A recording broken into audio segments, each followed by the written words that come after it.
Rebecca Hayes had never met her grandfather.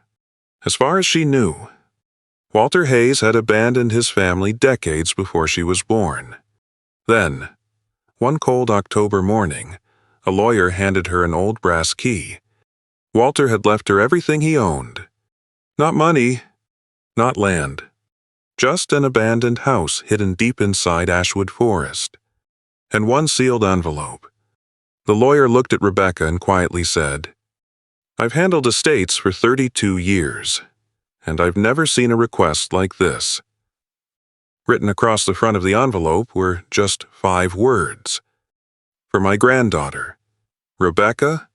She stood there for a long time, because no one had ever told her why a man she'd never known had spent the last 30 years waiting for her. Stay with me. Because this wasn't just the story of an abandoned house. It became the story of a family that finally found its way back home. Rebecca Hayes never imagined that losing one home would lead her to another. The old SUV came to a stop beneath a canopy of towering pine trees. For a long moment, she stayed behind the wheel, staring at the weathered cabin standing alone in the middle of Ashwood Forest. This was everything her grandfather had left behind. Not money, not land, just an abandoned house and an old brass key. Rebecca had never met Walter Hayes. Growing up, she only heard whispers about him. Some relatives called him selfish. Others said he had abandoned the family decades ago. Whenever his name came up, the conversation always ended the same way. Silence. A week earlier, a lawyer had placed the key in her hand and quietly repeated Walter's final request. "Please give this to my granddaughter. The house will explain the rest." Rebecca couldn't understand how a stranger could leave her something so personal. Perhaps the answer was waiting inside. She stepped out of the SUV, pulling her coat tighter against the cool autumn air. The forest was remarkably still. Only the wind moved gently through the pines. Almost without thinking, she rested a hand against her stomach. Only 12 days earlier, she had seen her baby's heartbeat for the first time. After years of hoping, she was finally going to be a mother. She had planned to surprise her husband with the ultrasound photo that evening. Instead, she found another woman standing in their kitchen. There was no shouting, no dramatic goodbye, only legal papers she had never seen before. The house had already been transferred into someone else's name. By sunset, 20 years of marriage had been reduced to one suitcase in the back of her SUV. For 11 nights, the vehicle became her home. She learned which church parking lots were safe, which diners didn't mind if she stayed too long, and how to make every dollar last one more day. She kept telling herself the same thing. Keep going. For the baby. Now, standing before the old cabin, Rebecca felt something she hadn't felt in weeks. Not happiness, not relief, just the smallest spark of hope. The porch creaked beneath her feet as she climbed the steps. A faded rocking chair rested beside the front door. An old lantern still hung from its hook, and on the floor sat a pair of worn work boots, neatly placed side by side. The lawyer had insisted no one had entered the house since Walter died months ago. Then why did it feel as though someone had just stepped outside? Rebecca slipped the brass key into the lock. The door opened without a sound.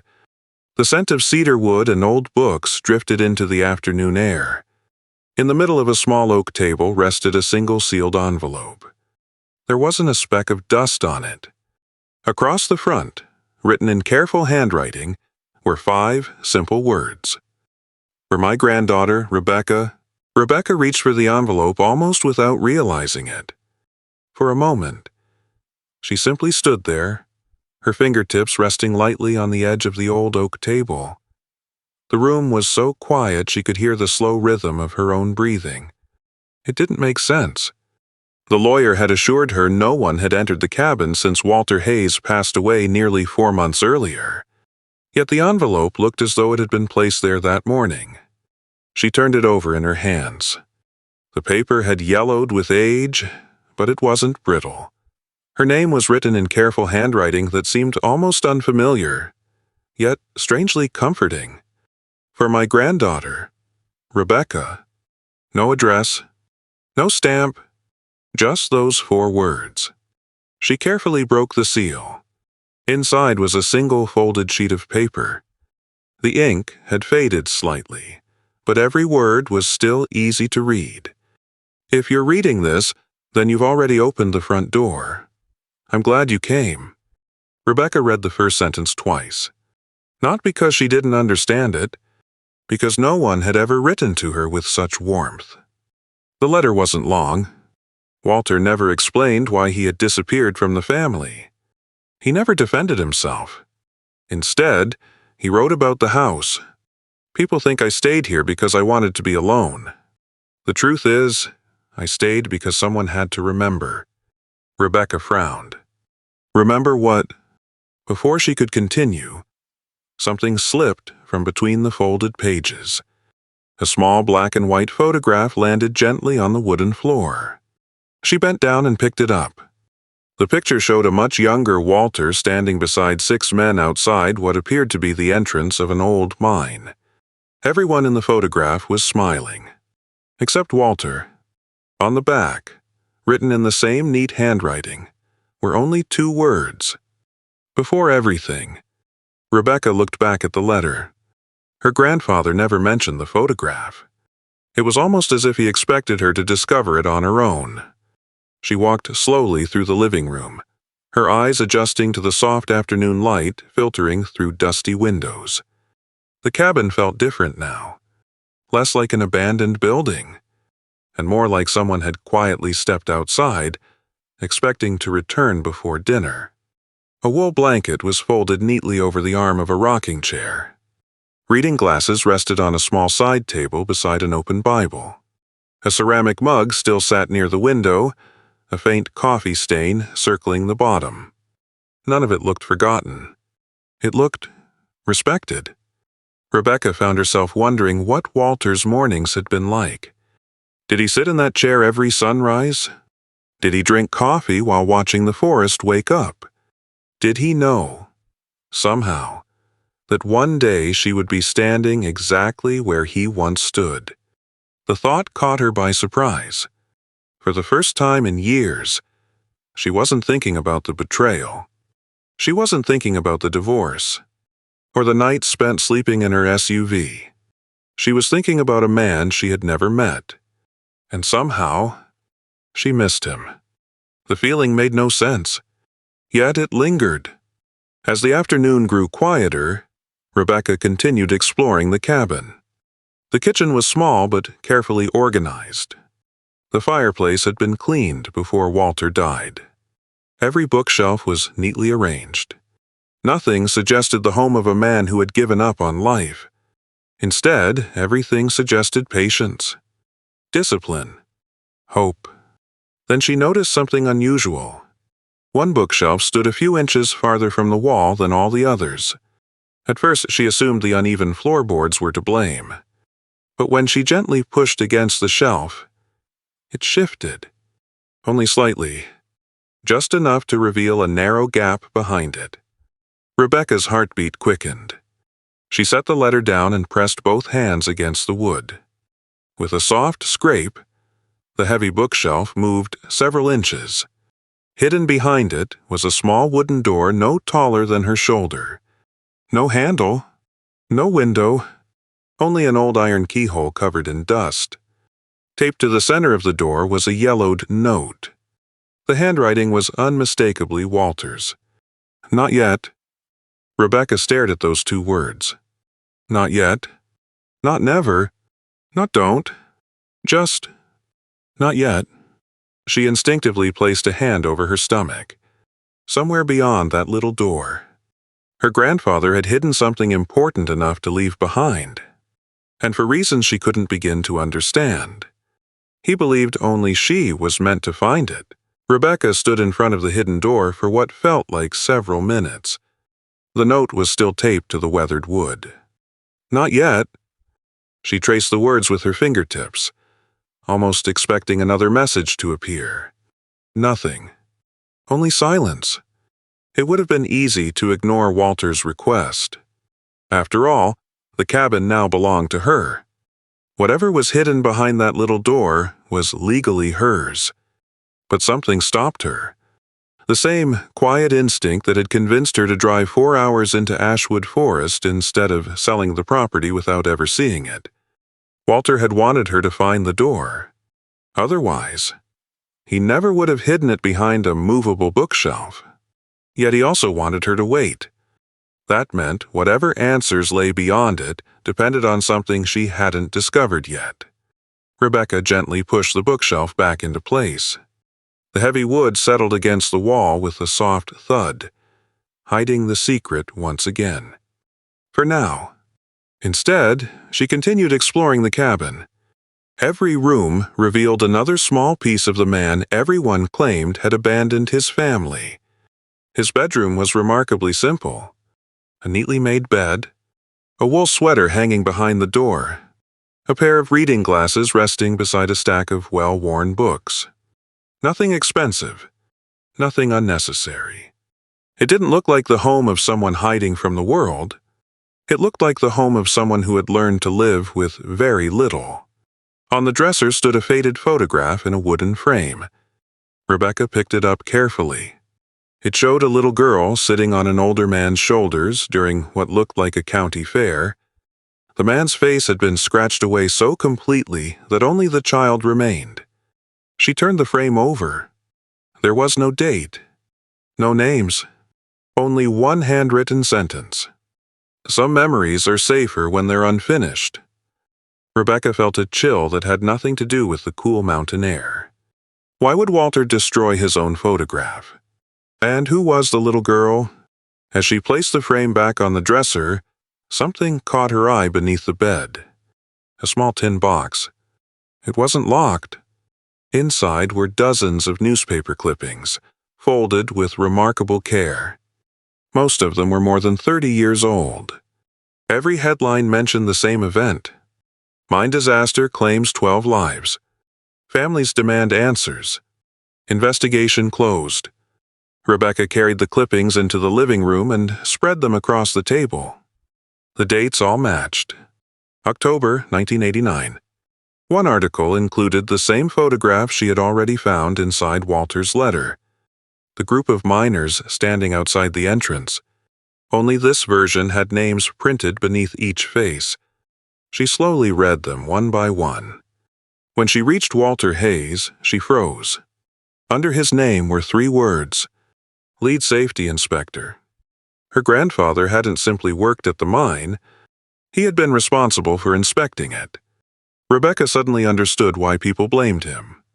If 12 men had died, the town would have needed someone to hold responsible. She continued reading. The official investigation concluded that unstable rock formations had caused the collapse. Case closed. Yet, tucked between the newspaper clippings was another document. It wasn't a newspaper. It was a carbon copy of an inspection report signed by Walter himself. Across the top, stamped in bold red letters, were the words, Urgent Safety Violations. The date on the report was 6 weeks before the disaster. Rebecca's pulse quickened. Walter had warned someone. The report listed cracked support beams, flooding inside the lower tunnels, and dangerous gas readings. At the bottom was one final recommendation. Suspend all mining operations immediately. Someone had written across the page in blue ink. Request denied. Rebecca leaned back in her chair.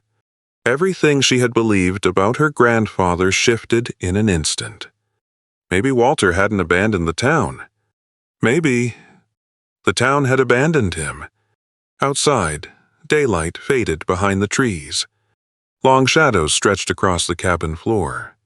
Rebecca carefully gathered every clipping and every document into neat piles. She wasn't ready to open the hidden door. Not yet. But now she understood something Walter had wanted her to know first. The greatest secret inside this house wasn't hidden behind a wall. It was hidden inside a story that everyone believed, without ever asking whether it was true. As she reached for the inspection report once more, another folded page slipped quietly from the stack. Unlike the others, it wasn't stained with age. Someone had folded it much more recently. Across the front were 6 handwritten words. Read this before opening the door. Rebecca barely slept that night. Rain tapped softly against the roof while the fireplace filled the cabin with a gentle warmth she hadn't felt in weeks. The inspection report remained open beside Walter's letter, and sometime before dawn, she found herself reading every page again. Not because she expected to discover something new, because she was trying to understand the man who had written them. Every newspaper she had found blamed Walter Hayes for the mine disaster. Every official headline painted him as the man who had failed an entire town. But the papers inside this cabin told a completely different story. Walter hadn't ignored the danger. He had reported it. He had documented every cracked support beam, every dangerous gas reading, every warning sign that others had chosen to overlook. He hadn't remained silent. Someone else had. Rebecca leaned back in her chair and closed her eyes. All her life, she had accepted the version of Walter that everyone else believed. The grandfather who walked away, the man who abandoned his family, the name no one wanted to mention. She had never stopped to ask whether any of it was true. Outside, morning slowly settled over Ashwood Forest. A thin layer of mist drifted between the pine trees as birds welcomed another quiet day. Rebecca wrapped Walter's old wool blanket around her shoulders and stepped onto the front porch. The rocking chair sat exactly where it had the day before. Almost without thinking, she lowered herself into it. It creaked softly beneath her weight. She wondered how many mornings Walter had spent sitting in this very chair, watching the sun rise through the trees while carrying a burden no one else could see. The thought lingered longer than she expected. Loneliness has a way of recognizing itself. Only 2 weeks earlier, Rebecca had been surrounded by neighbors who believed she had the perfect marriage. No one knew she was sleeping inside her SUV. No one knew she cried herself to sleep after feeling her baby's heartbeat for the first time and realizing she would be raising that child alone. People saw what was easy to see. Very few ever looked beyond it.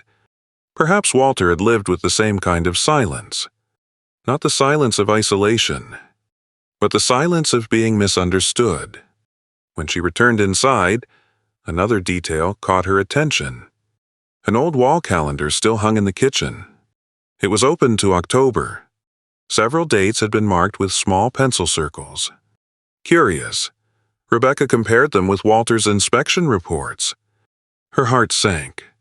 Every circle matched the day he had submitted another safety warning to the mining company.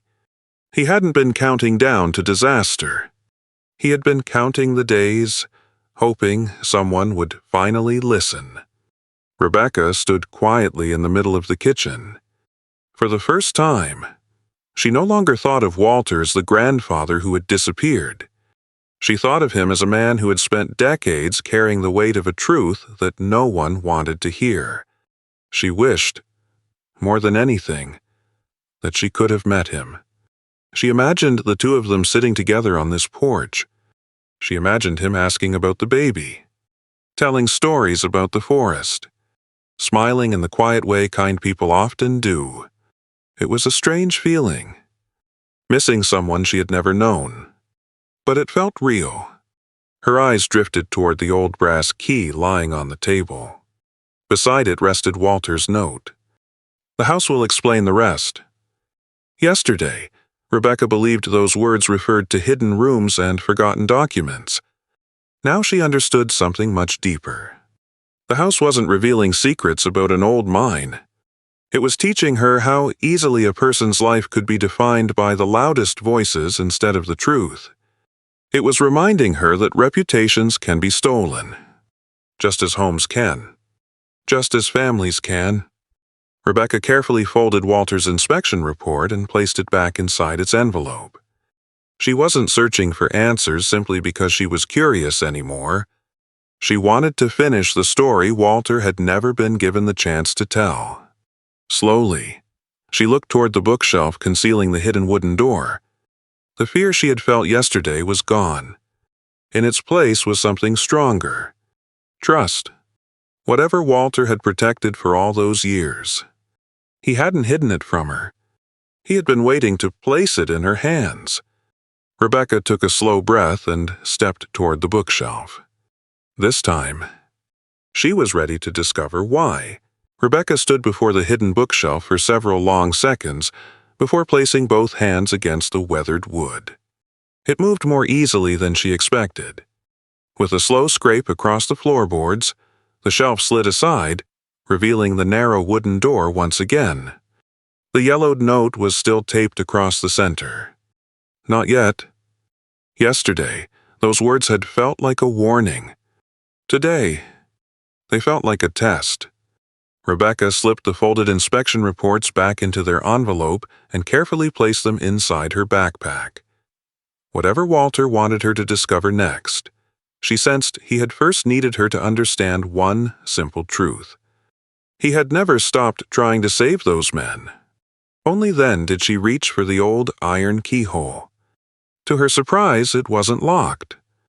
The small door opened with a gentle push. Behind it wasn't another room. It was a narrow staircase leading downward beneath the cabin. Cool air drifted upward, carrying the familiar scent of cedar, stone, and aging paper. Rebecca switched on the flashlight from her phone and slowly descended. Each wooden step creaked beneath her feet. At the bottom was a surprisingly large storage room. Shelves lined every wall. Cardboard boxes, carefully labeled in Walter's neat handwriting, filled the space. Mine reports, town records, personal letters, family correspondence. Nothing had been hidden in haste. Everything had been organized with extraordinary care. Walter hadn't been hiding from the truth. He had been preserving it. Rebecca opened the nearest box. Inside were dozens of handwritten letters addressed to families who had lost loved ones in the mine collapse. None of them had ever been mailed. One by one, she unfolded them. Every letter began differently. Every letter ended the same way. "I'm sorry I couldn't save them." Tears blurred her vision. For more than 30 years, Walter had carried the grief of an entire community alone. Not because he believed he was guilty, because he believed every family deserved an apology from someone who had tried. Rebecca gently placed the letters back into the box. She understood now why Walter had stayed in Ashwood Forest. He hadn't been hiding from the town. He had stayed close to the people he felt responsible for, even if they never wanted to see him again. As she explored the room, another box caught her attention. Its label simply read, "Rebecca." Her heart stopped. Slowly, she lifted the lid. Inside were birthday cards, Christmas cards, graduation cards, every one of them addressed to her, every one of them still sealed. The earliest card had been written when she was 6 years old. The most recent one only months before Walter died. Rebecca picked up the oldest envelope with trembling hands. Across the front, Walter had written only one sentence. "Maybe someday you'll want to know your grandfather." She covered her mouth as tears quietly rolled down her cheeks. He had never forgotten her. Not once. Every birthday, every Christmas, he had written to the granddaughter he believed he would never meet. Rebecca sat quietly on the cold stone floor, surrounded by boxes that represented an entire lifetime of love no one had ever delivered. For the first time since losing her home, she no longer felt abandoned. She felt found. Hours passed before she climbed back upstairs. The afternoon sunlight had shifted across the living room floor, filling the cabin with a warm golden glow. Rebecca walked onto the porch carrying only one of Walter's unopened birthday cards. As she stood there, she noticed an elderly woman walking slowly along the narrow trail leading toward the cabin. She carried a small basket covered with a checkered cloth. When their eyes met, the woman smiled gently. "I was beginning to wonder when you'd arrive," she said. Rebecca looked surprised. "You knew my grandfather?" The woman nodded. "For nearly 40 years. She glanced toward the cabin before looking back at Rebecca. "The town never understood Walter Hayes." She paused. "But some of us never stopped believing him." The woman introduced herself as Grace Miller, Walter's closest friend during the final years of his life. Without asking permission, she placed the basket on the porch. "I baked too much bread again," she said with a soft smile. "Walter used to pretend he was helping me by taking half of it home." Rebecca smiled for the first time in what felt like forever. Not because the pain was gone, but because, for the first time since her world had fallen apart, someone had shown up expecting nothing in return. As the two women sat together on the old porch, watching the afternoon sunlight filter through the towering pines, Rebecca realized something unexpected. She had come to Ashwood Forest believing she was completely alone. She was beginning to understand that her grandfather had quietly left behind something far more valuable than an old cabin. He had left behind people who still remembered the kind of man he truly was. And perhaps that was where rebuilding a life really begins. The days slowly settled into a rhythm Rebecca hadn't known she needed. Every morning began the same way. She opened the front door just after sunrise, wrapped in Walter's old wool sweater, and stood quietly on the porch while the forest came to life around her. The birds always arrived first, then the wind, then the golden light filtering through the pines. For the first time in a very long while, Rebecca wasn't waking up afraid. She still carried the pain of losing her marriage. Some wounds don't disappear simply because we found a new place to live. But the pain no longer followed her every step. Little by little, it was making room for something else. Peace. Grace Miller visited almost every other afternoon. Sometimes she brought fresh bread. Sometimes homemade soup. Sometimes she brought nothing at all except another story about Walter. "They always called him quiet," Grace said one afternoon while they shelled peas together on the porch. "But people confused quiet with empty." Rebecca smiled. "I think I made the same mistake." Grace nodded gently. Most of us did. Over the following weeks, Rebecca heard dozens of stories she had never imagined. Walter repairing a widow's roof after a winter storm without telling anyone. Leaving groceries on a struggling family's porch before dawn. Paying a miner's medical bills using money he could barely afford to spare. None of those stories had appeared in newspapers. Kindness rarely does. Each memory reshaped the image Rebecca had carried her entire life. The man she had believed was a coward slowly became someone she deeply admired. One afternoon, Sheriff Daniel Brooks arrived at the cabin carrying an old leather folder. "I thought these belonged with your grandfather," he said. Inside were copies of letters written by families Walter had quietly helped over the years. Some thanked him for repairing fences. Others for helping children pay for school supplies. One letter simply read, "You were there when everyone else walked away. We'll never forget that." Rebecca closed the folder carefully. So many people knew who he really was. Daniel looked toward the forest. They did. He paused before continuing. They were just too afraid to say it out loud. That sentence stayed with Rebecca long after he had gone. She understood fear. She had spent years pretending her marriage was happy because admitting the truth felt unbearable. Walter had spent decades carrying another kind of silence. Different circumstances. The same loneliness. One evening, Rebecca carried all of Walter's unopened birthday cards into the living room. She lit the fireplace and began reading them one by one. Each card spoke about ordinary things. The first snowfall. A family of deer visiting the garden.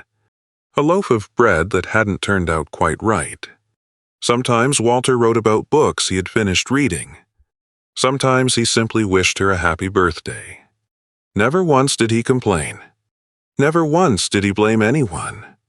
At the end of every card, he signed the same way. With love, Grandpa Walter. Rebecca pressed one of the cards against her heart. 33 birthdays. 33 letters. Not one had ever reached her. She cried quietly that night, not because she had lost something, because she had finally discovered she had been loved all along. The following morning, Rebecca walked to the edge of the clearing with a small wooden toolbox she had found in Walter's workshop. The front porch needed repair. Several loose boards had begun to warp from years of rain and snow. She wasn't particularly skilled with tools. Walter probably could have finished the work in a single afternoon. It took Rebecca nearly 3 days. Her back ached. Her hands blistered. More than once she laughed at her own crooked measurements. But when she stepped back to admire the finished porch, she smiled. It wasn't perfect. Neither was she. And somehow, that made it feel like home. As autumn slowly gave way to winter, the cabin changed with the seasons. Rebecca stacked firewood beside the back door. She planted winter vegetables in the small garden Walter had once tended. She cleaned every room, polished every window, and carefully preserved every letter, photograph, and document he had left behind. The house no longer felt like an inheritance. It felt like a promise. One quiet evening, as snowflakes drifted gently across the clearing, Rebecca stood before the hallway mirror. For a moment, she hardly recognized the woman looking back at her. The frightened woman who had arrived carrying one suitcase seemed very far away. She still missed the life she thought she would have. She probably always would. But she was no longer waiting for someone to rescue her. She had stopped asking why everything had fallen apart. Instead, she had begun asking something much more important. What kind of life could she build from here? As she rested both hands against her growing belly, the baby kicked for the very first time. Rebecca laughed through unexpected tears. The tiny movement lasted only a second, yet it felt like an answer. She looked around the warm cabin, toward Walter's old rocking chair resting quietly beside the fireplace. Then, she whispered words she wished she could have said years ago. "Thank you, Grandpa." The wind stirred softly outside. The cabin remained silent. But for the first time since she had arrived in Ashwood Forest, Rebecca no longer felt like a stranger. She felt exactly where she was meant to be.